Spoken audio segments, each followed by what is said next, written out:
Regression lines. Example 1, we want to investigate the relationship between X and Y, between time spent shopping in minutes and the total amount of money spent in pounds.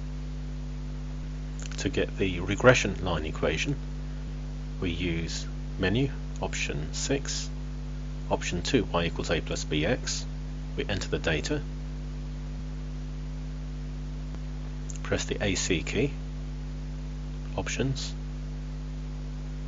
regression calculations, option 3, and we have the value of A and B. So in the equation of the regression line, y equals a plus bx, the A value,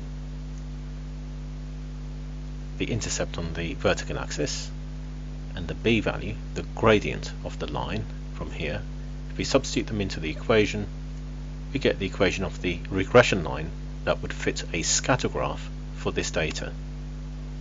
A typical question will get you to interpret these values. Sometimes they both have a meaning within the context of the given problem. Sometimes you'll find that one has a valid meaning, the other one is meaningless if you try to explain it within a given context.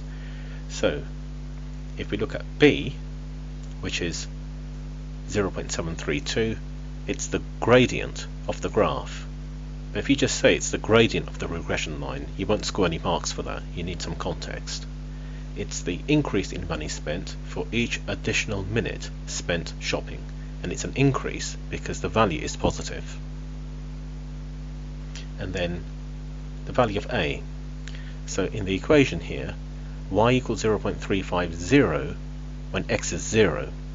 So if I substitute in x equals 0, but x is the time spent shopping.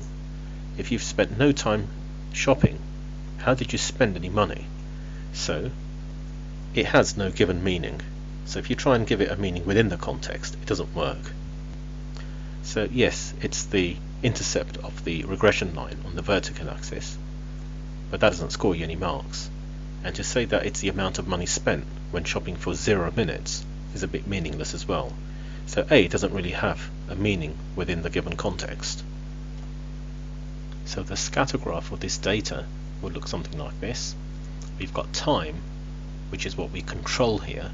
It goes on the horizontal axis, and the money spent goes on the vertical axis. So with the variables this way around, we can estimate the money spent for a given time. If we wanted to estimate time, then time should be on this axis, and the amount of money spent should be on this axis. And because that's a different graph, you get a different regression line. And we cover that in a bit more detail with example 2.